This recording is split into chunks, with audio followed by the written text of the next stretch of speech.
छत्रपती शिवाजी महाराज की जय भवानी।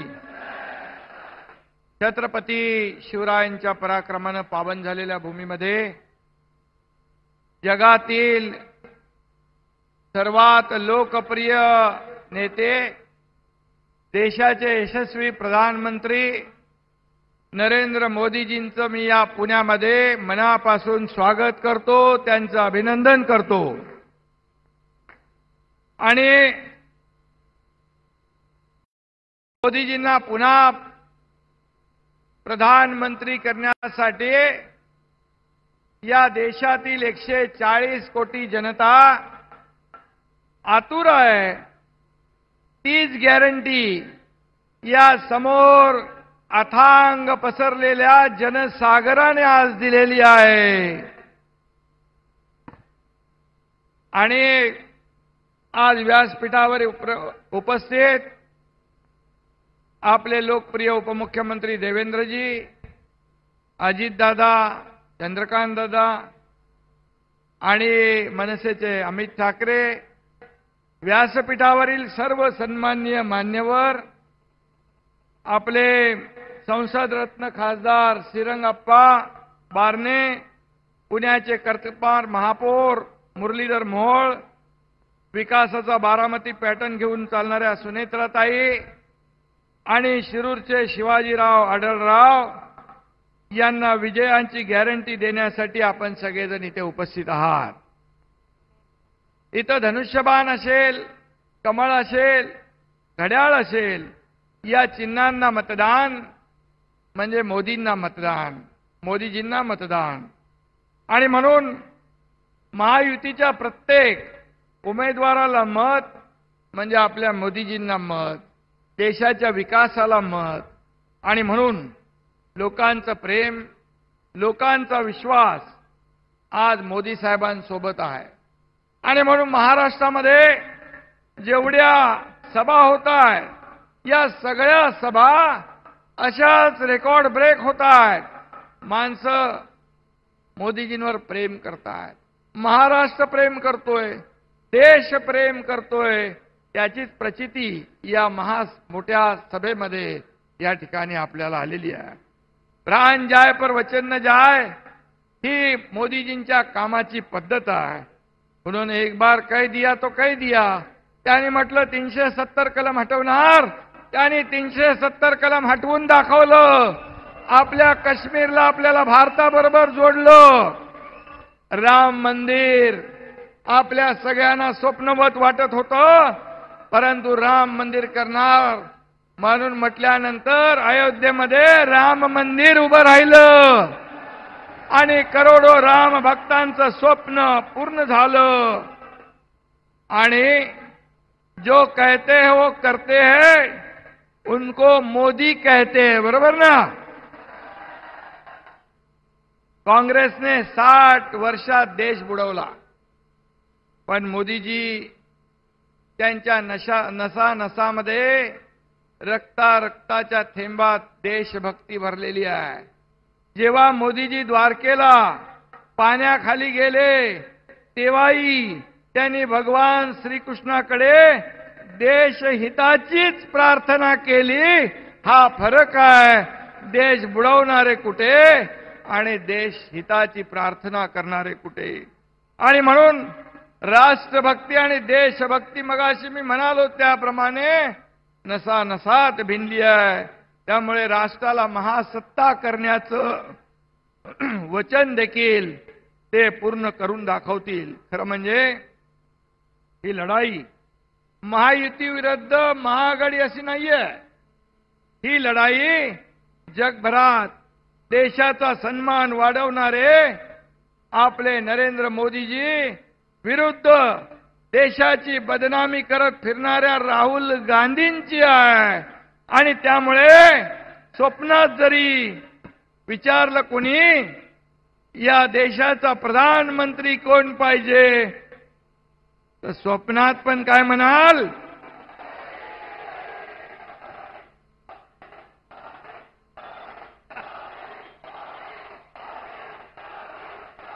हा विश्वास आहे।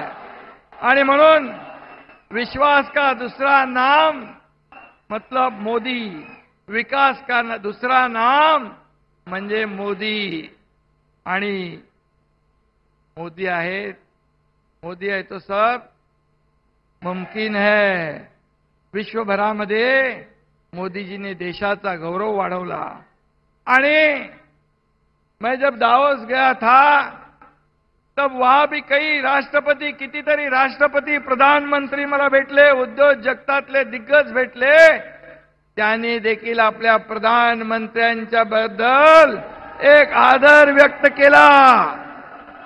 आणि म्हणून आपल्या राज्यात आज 5 लाख रुपयाचा परदेशी गुंतवणूक आली. बांधवनो भगिनीनो, हे डबल इंजिनचं सरकार काम करतंय. आणि म्हणून 10 वर्षामध्ये मोदीजींनी केलेला देशाचा विकास आणि गेले 50-60 वर्षात काँग्रेसने केलेला भ्रष्टाचार याची तुलना केली तर लोक कोणाच्या मागे उभे राहतील? मोदीजींच्या मागे उभे राहतील. आज 2014 पूर्वी आपण पाहिलं तर देशात बॉम्बस्फोट, दंगली, भ्रष्टाचार, घोटाळे सगळं होत होतं. परंतु 2014 नंतर एकही बॉम्बस्फोट नाही आणि एकही भ्रष्टाचाराचा डाग मोदीजींना लावू दिला नाही. आणि म्हणून मी आपल्याला एवढंच सांगतो की ये तो ट्रेलर है, पिक्चर अभी बाकी है. आणि म्हणून ये चुनाव राष्ट्र की अस्मिता है, देश के विकास का चुनाव है, देश के प्रगति का चुनाव है. आणि गॅरंटी या देशात फक्त मोदीजींची चालते, बाकी सगळ्यांच्या गॅरंटी फेल झालेल्या आहेत. आणि म्हणून मी आपल्याला एवढंच सांगेन की मोदीजींजवळ विकास आहे, विजन आहे. विपक्षाकडे काय फक्त भ्रष्टाचार है. मोदी जी के पास राष्ट्र नीति है, विपक्ष के पास भ्रष्टाचार की नीति है. मोदी जी का विजन विकसित राष्ट्र है, जबकि देश को बांटना विपक्षियों का मिशन है. ये फर्क है. आणि म्हणून एक तरफ देश को लूटने वाले घरबेदी है तो दूसरी तरफ देश को महासत्ता बनाने वाले नरेंद्र मोदी है. आणि म्हणून मोदी जी कहते सबका साथ सबका विश्वास. आणि म्हणून मी एकच सांगतो, मी जास्त वेळ घेणार नाही, मोदीजींना आपल्याला ऐकायचं आहे. आणि म्हणून या येत्या 7 तारीख आहे ना दादा,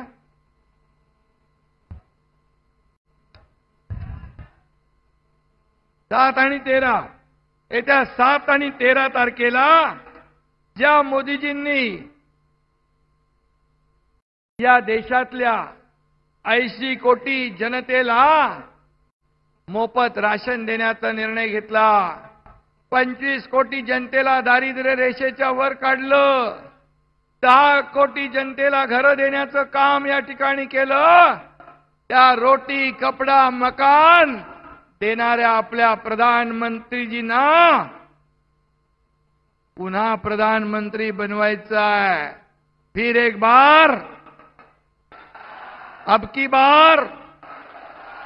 आणि म्हणून येत्या 7 तारखेला आणि 13 तारखेला आपल्याला धनुष्यबाण आहे, कमळ आहे आणि घड्याळ आहे. या निशाणीचं बटन दाबायचं आहे. घड्याळाला मत दिलं म्हणजे ते पण मोदीजींना मिळणार आहे, धनुष्याला मत दिलं तेही मोदीजींना मिळणार आहे, आणि कमळाला मत म्हणजे मोदीजींना मत. आणि म्हणून ही लढाई जगभरामध्ये देशाचा सन्मान वाढवणारी आहे. आणि म्हणूनच आपल्याला माझी विनंती आहे की येत्या 7 आणि 13 तारखेला या 4ही उमेदवारांना आपल्याला विजयी करायचं आहे. पुणेकर खूप हुशार आहेत. एखाद्याच्या घरासमोरची गाडी काढायची असेल त्याची हवा काढतात.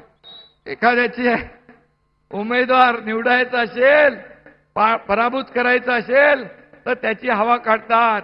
आणि आपण 7 आणि 13 तारखेला या विरोधी पक्षाच्या सर्व उमेदवारांची हवा काढून टाकणार आणि चौकार मारणार अशा प्रकारचा विश्वास व्यक्त करतो. पुन्हा एकदा आदरणीय देशाचे लोकप्रिय प्रधानमंत्री नरेंद्र मोदीजींचं मनापासून स्वागत करतो. धन्यवाद. जय हिंद, जय महाराष्ट्र, जय श्रीराम.